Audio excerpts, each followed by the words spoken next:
Hey there, hi there, how's it go there? This is Everything Horror, where we love to talk about everything horror. And in this video, we are going to go over the films that I watched for the month of March. That's right, it's that time of the month. It's crazy, man. These months are getting knocked off really easily. It's pretty strange. We're about to hit into April, but I'm super excited.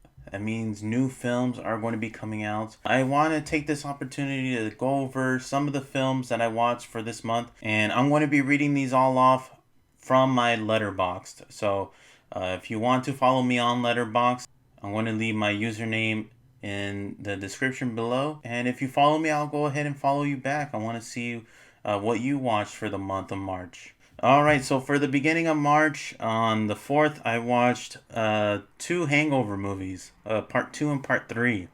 I had seen the first part last month. Those movies just always crack me up. The third one is the lesser of all of them, but I do like the second one. The second one is pretty hilarious. And then on the 7th, I watched Meet the Parents. I was really in the mood for some comedy movies for the beginning of this month. Meet the Parents. Do I need to say more? It's a classic for me. I just always love Ben Stiller movies. I think he's hilarious. He's such a great comedic actor and a really good dramatic actor. He's definitely an actor I would love to see in a horror movie. So, someone, make it happen. I think the closest we'll ever get to it is The Cable Guy. That's a pretty dark comedy movie, but it could possibly pass for horror. No? Okay. And then I watched The Devil Below. This is a film that I actually reviewed on my channel. So if you haven't seen that review, go ahead and check it out. I only gave it 1.5 stars. It was just... It was almost like a sci-fi movie. That's my best description. Then there was Stay Out of the Attic. I gave this one 2 stars. Like I said, I did a review for this one as well. So if you haven't seen my review, definitely go and check it out. This film reminded me a lot of People Under the Stairs. But it's just definitely not as good. It's a Shudder original. On the 18th, I watched Devil. Devil is about a group of 4 people that get into an elevator. Something goes wrong, and one amongst them is the devil. And they get killed one by one until we figure out who the heck the devil is. This is an M. Night Shyamalan movie and was directed by someone else. But it was when M. Night Shyamalan had just came off of, I think, The Happening or Avatar, one of the two. And, you know, his name was pretty, well, it wasn't well liked at the time. I think there was a time period where when M. Night Shyamalan's name would come up, everybody would boo in the theater. Those were very sad times. But this movie was very well done. I love it, actually. It's one of my favorites. I gave this film 4.5 stars on Letterboxd. That just shows you how much I love this film. I like the idea of time in the movie. I like films where it just takes place in one setting. And the acting in this film is very well done. Discount Tom Hardy is great. We also know him from Upgrade. I'm really glad that Logan Marshall Green is still getting some run in Hollywood. Next was The Purge. I'm trying to get myself set up for the new Purge film that's going to be coming out, I think, this summer. So I started off with watching the first one. The first one is okay. I remember back watching it the first time, really liking it, but rewatching it, it's just kind of eh. I really like Ethan Hawke, but I think there was just something missing from his character in the film. And then some decisions made in the film are kind of stupid.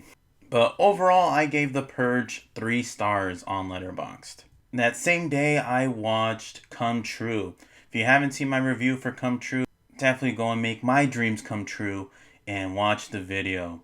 I think that has like one of the least amount of views on my channel, but that film really surprised me. I wasn't really expecting much from it, and the horror in the film was very welcomed. I gave it 3.5 stars. Next was Slacks.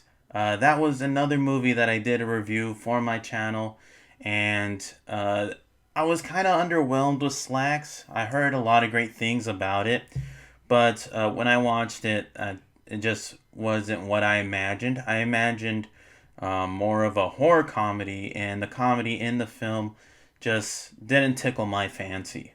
It left a lot to be desired. But the gore and the horror in the movie was very well done. I loved all the gore and the over the top effects for the kills. I really enjoyed. And yeah, go ahead and check out that review. I gave it 2.5 stars. Next, I watched Becky. Becky is a film about this young girl goes off with her father to a cabin that her father, and her mother, who was alive at the time, would go to and spend their summers there. And unfortunately, the mother passed away. And it had been some time since then that they decided to go to this cabin. But unbeknownst to her, her father invited his girlfriend and her son to come over. So Becky is kind of like, teen girl angst. And when all this is happening, a group of neo Nazis escape from prison, and now they're on the look for a missing item that may have been left at the family's cabin. So, this movie is kind of like what if Home Alone was rated R.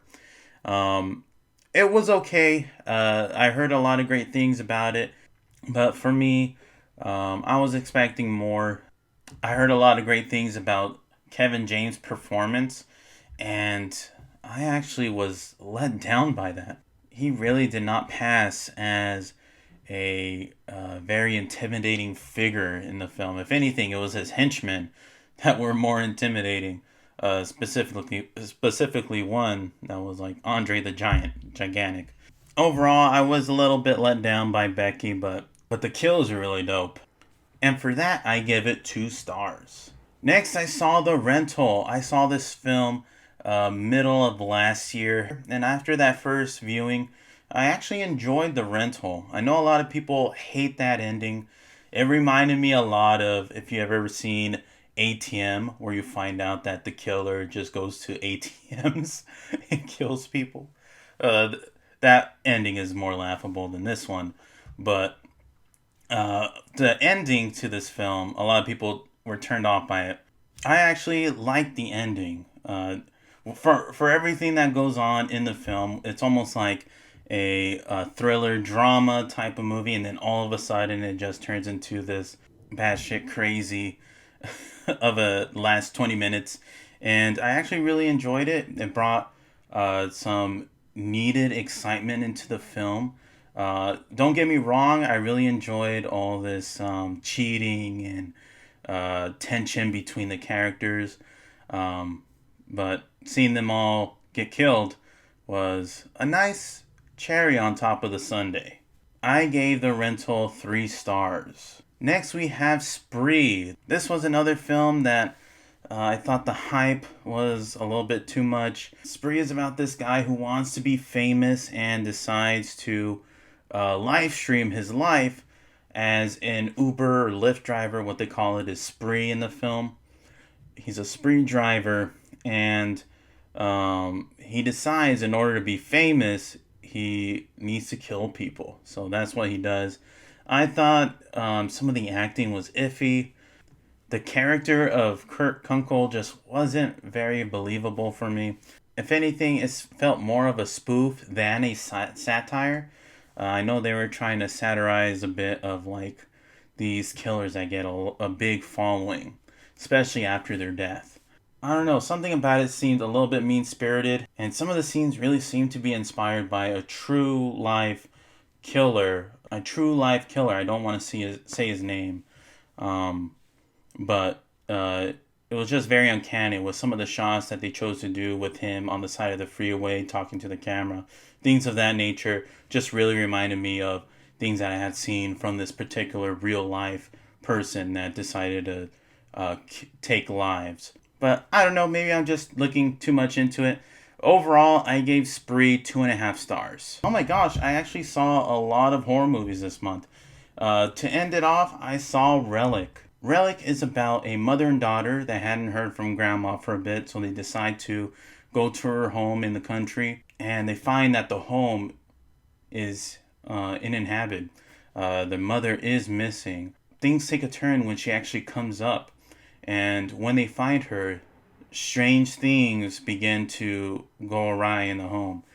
The mother is losing her memory, and it's actually taking the form of deterioration in the home. This is very much a horror movie in the vein of Hereditary, Babadook, all those types of films, almost like an A24 film. To me, Relic does everything right that The Dark and the Wicked did wrong. It really implements that eeriness.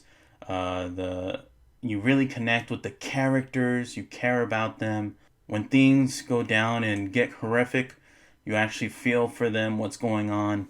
I really enjoy Relic. This is my second viewing, and I give it 4 stars. Anyways, you guys, have you seen any of these films? Let me know in the comments down below if you like any of them. Let me know what your letterbox is if you have one. That way I can check out what you've seen this month. Make sure to leave a like and subscribe. This is Everything Horror, where we love to talk about everything horror. Take care, peeps.